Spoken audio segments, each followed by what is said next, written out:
Santa Claus, jolly, portly, bearded, and red-cloaked. He knows when you're sleeping, and he knows when you're awake. When all are soundly asleep, he tiptoes in, quiet as a mouse, and delivers gifts under trees and into stockings, sight unseen. He finally sneaks back outside through a chimney or a window, making not a sound, and mounts his flying sleigh before stealing away in the dark depths of the night sky.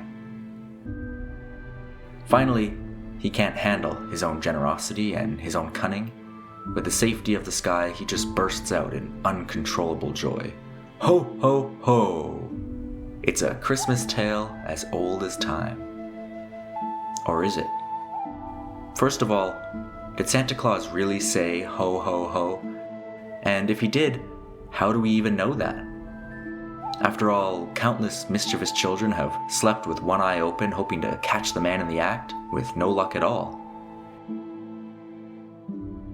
And dear listener, if he doesn't exist, not only has he not said ho, ho, ho, he hasn't said anything at all. Okay, but Santa Claus does exist. Sort of. The children are just looking in the wrong place, or rather, the wrong time. There is an original Old Saint Nick, a real Christian saint. Probably. He was a Greek born in the 3rd century AD, not from the North Pole, but from Nicaea, a region in Anatolia, what is today southern Turkey. He is known as the Wonder Worker for his many miracles and as the patron saint of sailors and children, to name just a few. If he didn't exist, then someone influential from Nicaea and from the 3rd and 4th centuries did exist. There are the remains of a church in which he would have served as a bishop, and his bones or relics were kept here until, in the year 1087, Italian sailors committed a holy robbery of the relics and brought them to the port town of Bari in the Italian peninsula, where they remain to this day, in the Basilica di San Nicola. In the 1950s, the bones were taken out of the crypt for the first time in nearly 1,000 years and examined, whereupon it was found that the bones were of a man at least 70 or possibly 80 years old. More on that later. So, if he existed, the question now is, did he say ho ho ho? It might seem a bit ridiculous, but bear with me. What we're really searching for here is laughter.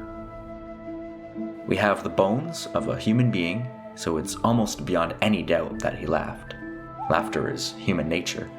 But that laughter would be from almost 2,000 years ago, so we could only know of it now through written records.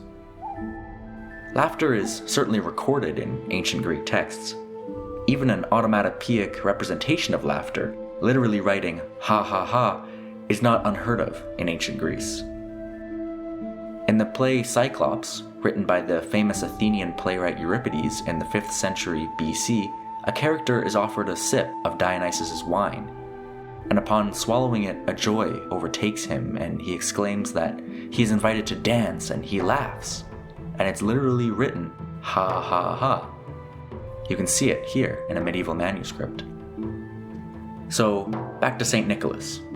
As I said, he was born in the late 3rd century AD to Christian parents who died to an epidemic when he was young. His early life was consumed by persecutions against Christians, as dictated by the edicts of the Roman Emperor Diocletian.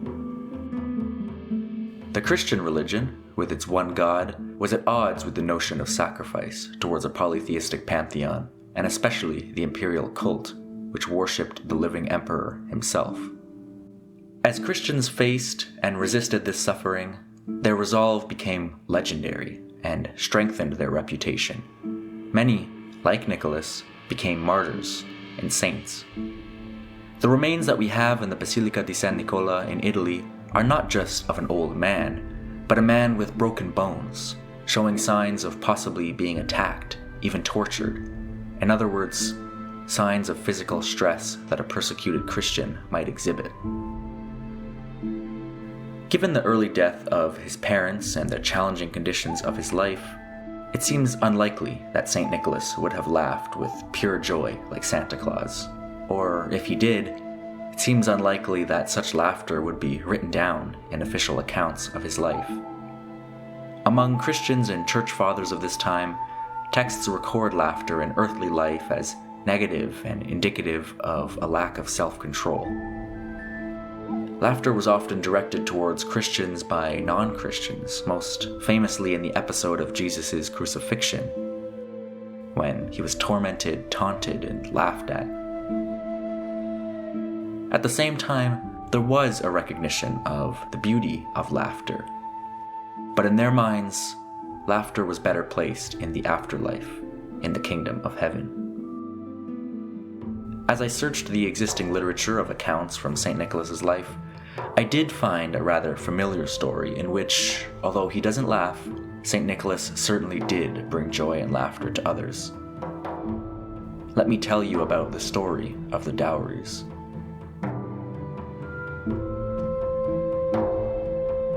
The story goes that a man fell on hard times, and as a result couldn't afford to provide dowries for his 3 daughters.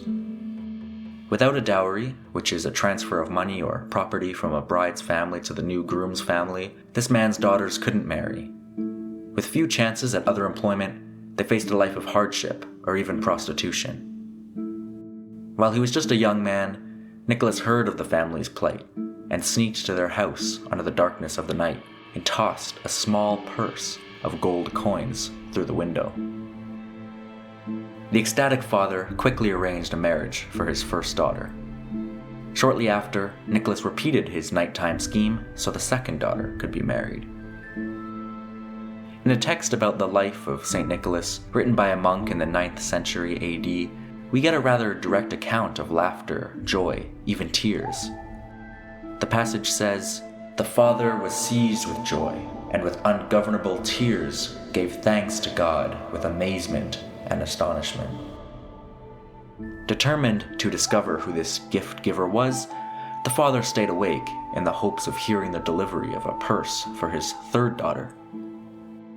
Sure enough, Nicholas climbed to the window and dropped another small purse, filled with enough gold to provide payment as dowry.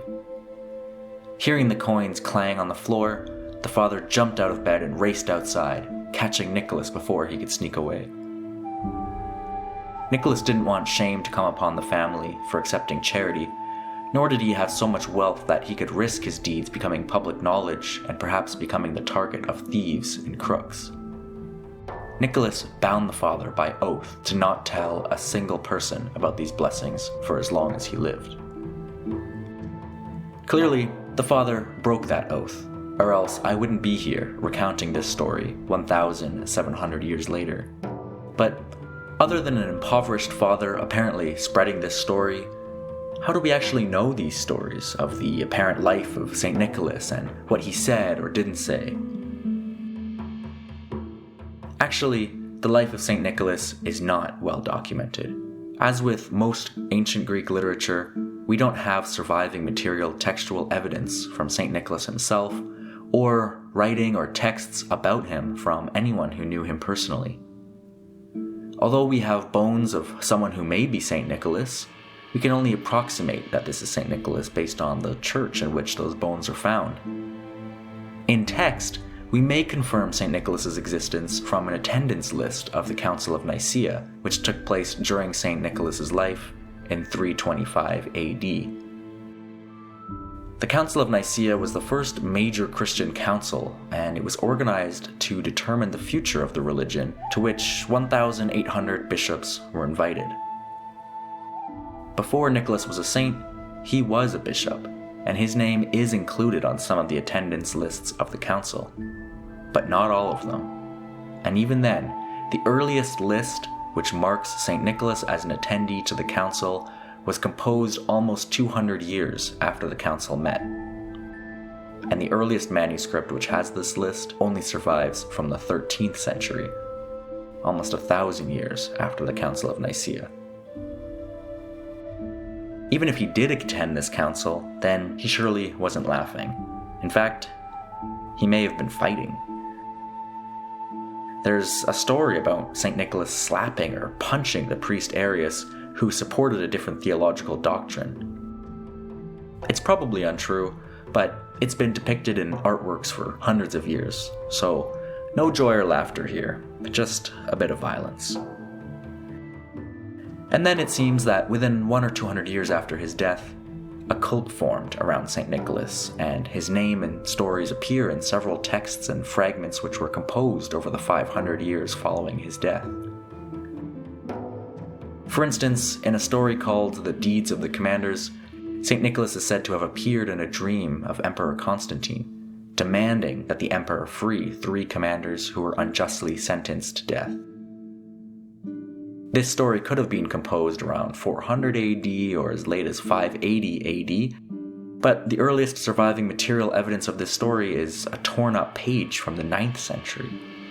The writing is a palimpsest, meaning that about 300 years after the story about St. Nicholas was written on the page, it was wiped off in order to make space for a copy of the Book of Daniel from the New Testament.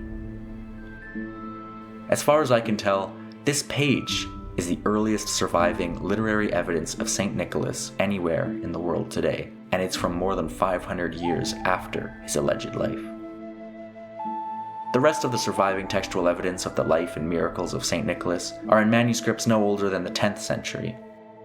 Whether these existing manuscripts contain stories of St. Nicholas that were originally composed during the saint's life or created centuries later, or were even new stories from the 9th or 10th century, will likely never be completely known. What is known is that the cult of St. Nicholas grew substantially during the medieval period, and his stories were translated into Latin and several vernacular European languages. With the shrine to St. Nicholas transferred from Anatolia to Turkey, his story spread rapidly through the travels of the Crusaders and exploded across both Western Europe and the Eastern Mediterranean region in which St. Nicholas is originally from. By the 12th century, St. Nicholas was appearing in Latin texts more frequently than almost any other holy person, save for Jesus, Benedict, and Peter the Apostle. But searching all these stories and all these old manuscripts, I unfortunately didn't find any evidence of St. Nicholas laughing. As a human being, surely he must have laughed. But that's just not the way that he is depicted in artwork nor in literature. How the cult and worship of St. Nicholas then transformed into the modern conception of Santa Claus is a multi-threaded, long, indirect, and complicated story. Better for another time. For now, if you keep your ears trained on the nearest window or chimney, you may just be able to verify the existence of a form of old St. Nick firsthand, even if he's not laughing with uncontrollable ecstasy.